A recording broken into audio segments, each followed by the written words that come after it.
Bonjour, chers frères et sœurs, chers amis, chers invités en Christ. Le titre de cette exhortation, de cette édification, c'est « Cherchant Dieu de tout notre cœur ». Et j'aimerais, à cet effet, vous faire la lecture. Nous allons dans l'épître de Jacques, au chapitre 1, des versets 14 à 15. Je vous fais la lecture. Jacques, donc chapitre 1, versets 14-15. Mais chacun est tenté quand il est attiré et amorcé par sa propre convoitise. Puis la convoitise, lorsqu'elle a conçu, enfante le péché, et le péché, étant consommé, produit la mort.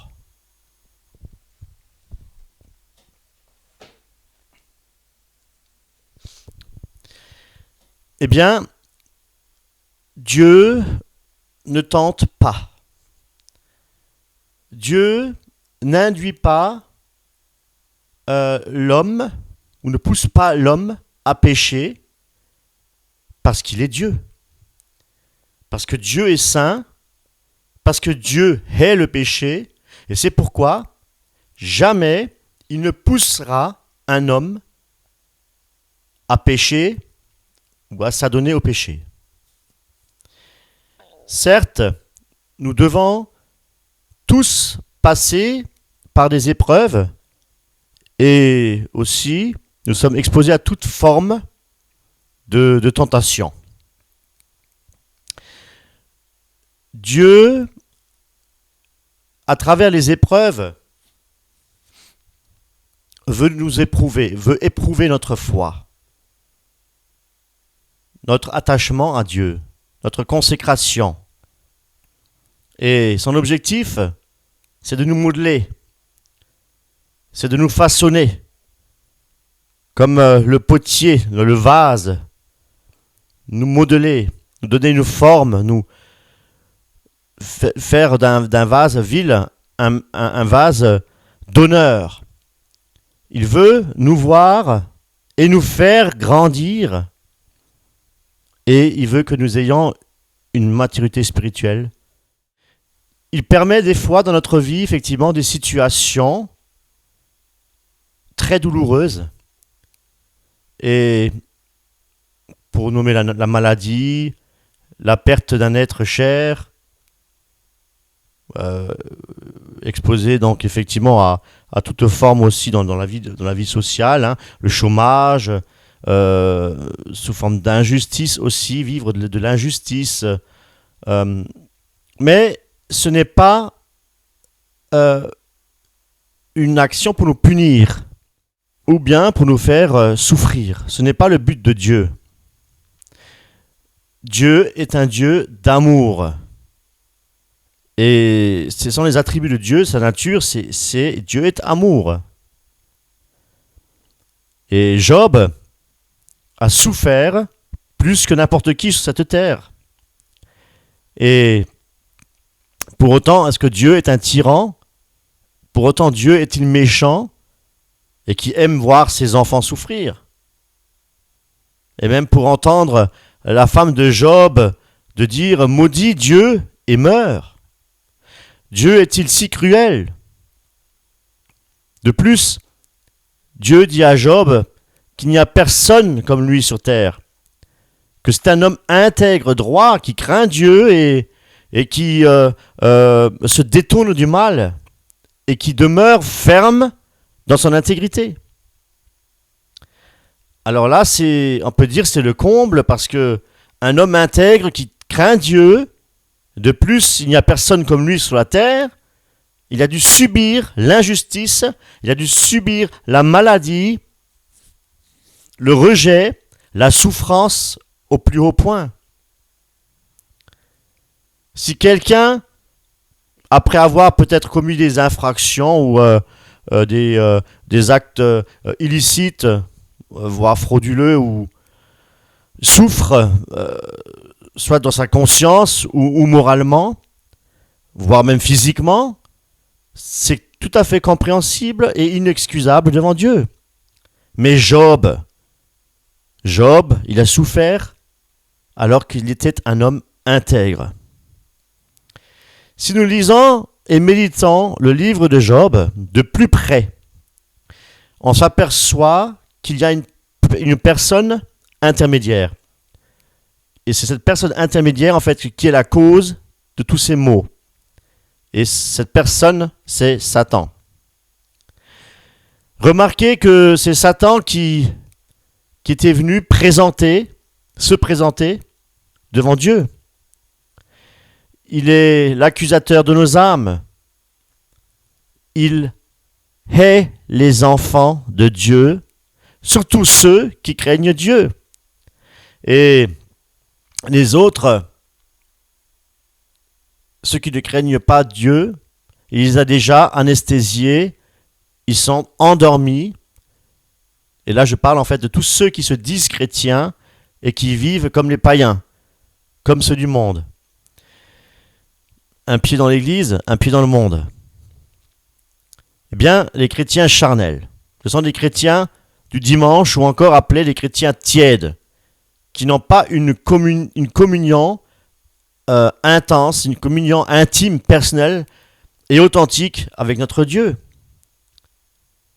qui n'ont pas un amour pour le Seigneur, pour lire sa parole, pour méditer sa parole, et pour se laisser travailler et transformer par elle, qui n'ont pas une réelle vie de prière.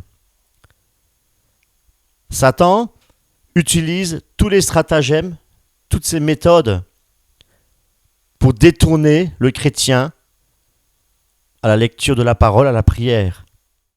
Parce que la parole de Dieu n'est pas un simple livre, un ouvrage pédagogique, philosophique. Absolument pas. La Bible et la parole de Dieu étaient inspirées par le Saint-Esprit. Et dans 2 Timothée 3,16, il est dit qu'elle est utile pour lire, pour enseigner, pour corriger et pour convaincre. Alors n'oublions pas, mes amis, que Satan est rusé et c'est la parole de Dieu qui nous l'apprend. Donc, c'est pourquoi nous ne devons pas, mes amis, nous décourager face aux épreuves, face aux persécutions, aux injustices dans ce monde. Et c'est le lot de tous les vrais chrétiens, tous les vrais disciples de Christ. Jésus-Christ dit que ceux qui veulent vraiment vivre pieusement seront persécutés. Et si nous supportons la souffrance lorsque nous faisons le bien, eh bien c'est une grâce de Dieu. Mais si nous souffrons à cause de notre injustice, parce que à cause du péché, eh bien, mes amis, c'est une honte. Et la Bible nous dit, dans 1 Pierre, que nous sommes appelés à souffrir pour le Seigneur. Nous sommes appelés parce que Christ lui-même a souffert pour nous. Et il nous a laissé cet exemple parfait. Et que nous devions donc effectivement suivre les traces de Christ. Alors posons-nous la question, souffrons-nous pour le nom de Jésus-Christ ? Sommes-nous prêts ou prêtes à mourir pour Christ, comme les martyrs au travers des siècles de l'histoire de l'Église, qui ont été emprisonnés, battus, voire torturés, brûlés vifs, même donnés comme pâture aux bêtes féroces, les lions, dans les arènes, pour la foi en Christ.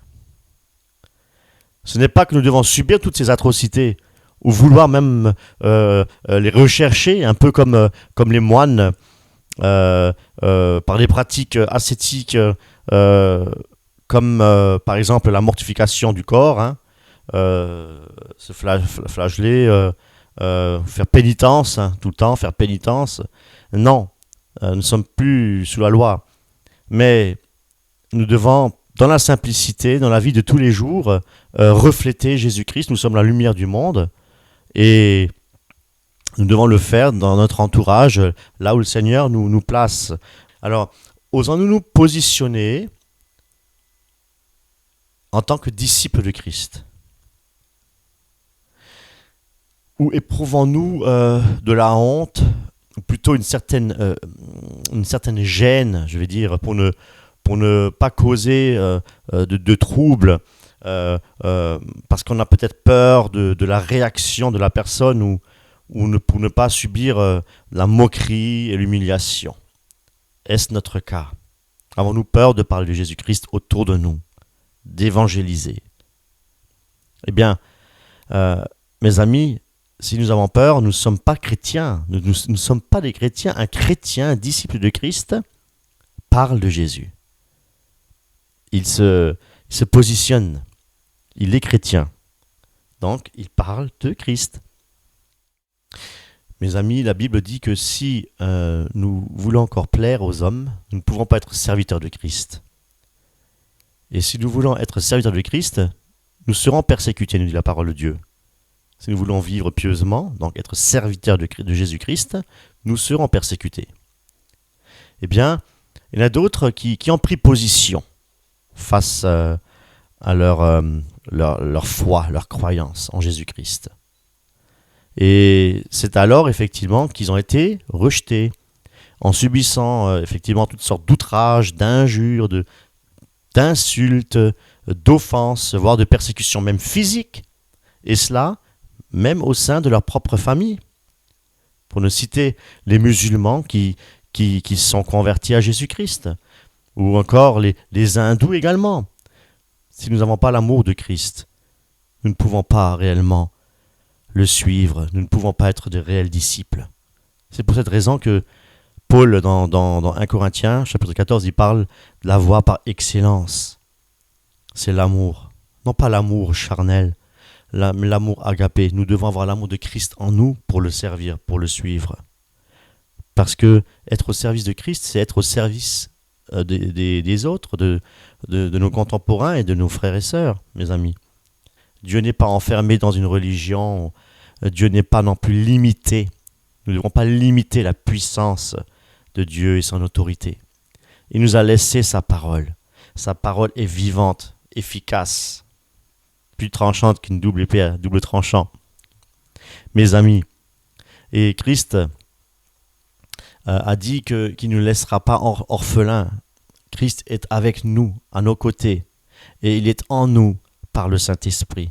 Seulement, sommes-nous réellement amoureux de Jésus-Christ? Avons-nous réellement soif de lui?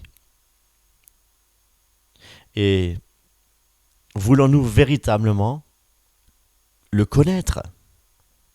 C'est-à-dire de tout notre cœur, de toutes nos forces. Si oui, eh bien, il se laissera trouver.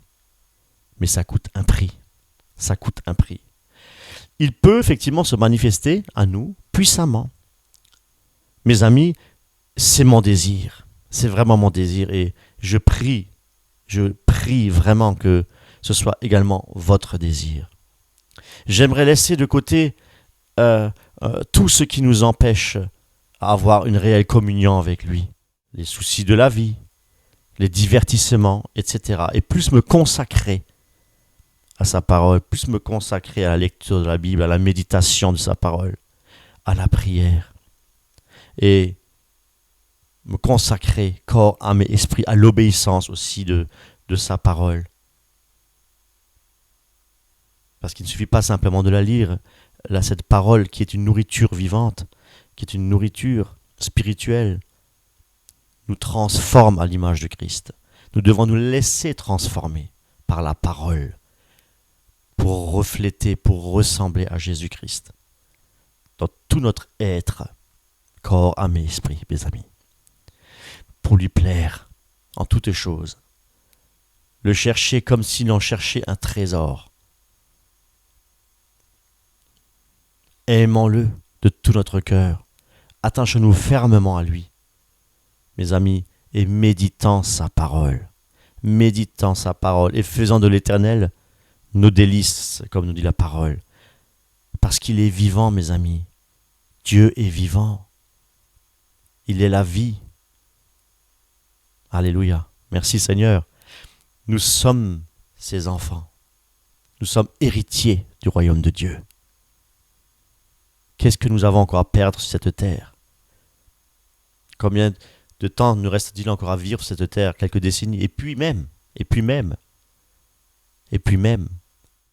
nous ne connaissons pas l'heure de notre mort. Et c'est pourquoi nous devons, à chaque instant, vivre pour Christ, comme si c'était notre dernière heure, comme si c'était notre dernier jour. Chaque jour est un nouveau jour. Le matin, lorsqu'on se réveille, nous devons glorifier le Seigneur, pour nous dire, Seigneur notre Dieu, tu permets encore que je puisse ouvrir mes yeux et te célébrer et te glorifier toute cette journée. Et le soir, lorsqu'on se couche, c'est le remercier pour cette journée. Et comme ça, chaque jour suffit sa peine et chaque jour est un autre jour. Et chaque jour est le jour du salut, mes amis. Gloire à Dieu, chaque jour est le jour du salut. Amen. Alors consacrons-nous vraiment, corps, âme et esprit, à l'obéissance de notre Seigneur, pour lui plaire vraiment en toutes choses, et l'aimer de tout notre cœur. Attachons-nous fermement à lui, méditons sa parole, mes amis. Ne voulons-nous pas, en tant qu'enfants de Dieu, vouloir le connaître plus intimement? Pour ma part, c'est mon désir et vivre pour lui, ou tout abandonner pour le servir. Reconnaître que nous sommes des pécheurs et que Dieu est saint. De pouvoir nous approcher de lui avec un esprit d'humilité, avec un esprit de crainte. Et ô combien de fois nous nous adressons des prières superficielles pour nos besoins personnels. Nous venons à Christ, nous nous adressons à lui avec légèreté. Une prière égoïste, une prière qui manque de profondeur, de caractère, d'humilité, de soumission. Nous oublions, mes amis, qu'il s'agit de Dieu, et le Dieu Tout-Puissant, notre Créateur, le Créateur de toutes choses, mes amis. Dieu qui est éternel, le Dieu d'amour, de compassion, de miséricorde, de justice et de sainteté, mes amis. Dieu n'est pas que dans le Nouveau Testament. Notre Dieu, c'est le Dieu d'Israël, le Dieu qui est saint. C'est le Dieu saint, le Dieu de justice, le Dieu de vérité. Sommes-nous des religieux ou sommes-nous des disciples de Christ? Sommes-nous déterminés pour suivre Jésus-Christ coûte que coûte? Ou sommes-nous comme les disciples de Jésus quand il disait à Pierre vous n'avez pas pu veiller 1 heure avec moi? Et n'avons-nous pas aujourd'hui aussi des armes spirituelles pour sortir victorieux dans le combat? Christ nous dit de veiller et de prier afin de ne pas tomber dans la tentation, de pouvoir résister. L'esprit, nous dit aussi la parole, est bien disposé, mais la chair est faible. Nous avons besoin de Christ, nous avons besoin de la prière. Prier dans ce sens-là, non pas de manière égoïste, mais prier pour être victorieux, pour être obéissant. Des prières qui sont agréées par Dieu, pour ressembler davantage à Christ. Ne sommes-nous pas des soldats du Christ? Si nous ne veillons pas, et si notre vie de prière se limite juste à des besoins égoïstes, eh bien, sans profondeur, nous serons semblables à des soldats sans armure. Aucune chance de tenir debout. Sans l'amour de Dieu, eh bien, nous sommes vaincus. Sans son armure, nous sommes foutus. Nous perdons la bataille, mes amis. Christ nous montre par là que veiller n'est pas une chose facile. Nous l'avons vu à travers les disciples. Satan fera tout pour nous endormir, pour nous détourner de la prière, de la lecture de la parole. Et c'est pourquoi nous devons prier avec persévérance, avec acharnement. Ne sont-ce pas les violents, dit la parole de Dieu, qui s'emparent du royaume de Dieu? Sommes-nous des soldats du Christ ou nous ne le sommes pas? Si nous sommes soldats du Christ, Dieu sera avec nous et Dieu nous parlera, tantôt d'une manière, tantôt d'une autre. Il peut se révéler à nous d'une manière extraordinaire. Il est le Dieu d'Israël et notre Dieu. Dieu peut nous parler directement et individuellement. Nous n'avons pas besoin de prophètes ou de prophéties. Peut-être oui, pour confirmer des choses, effectivement. Mais Dieu nous parle personnellement. Si nous le cherchons véritablement de tout notre cœur, il se laissera trouver. Et si vous êtes quelque peu éloigné de lui, revenez à lui pleinement. Christ a dit qu'il ne mettra pas dehors celui qui revient à lui. Mes amis, venant à Christ et revenant à Christ, à lui seul, pour l'aimer, en le cherchant de tout notre cœur, pour l'adorer, pour le contempler, pour avoir une réelle communion, une intimité profonde avec lui. Et tout cela dans un esprit d'humilité, dans un esprit d'obéissance et d'amour. Mes amis, Christ est vivant. Soyez bénis.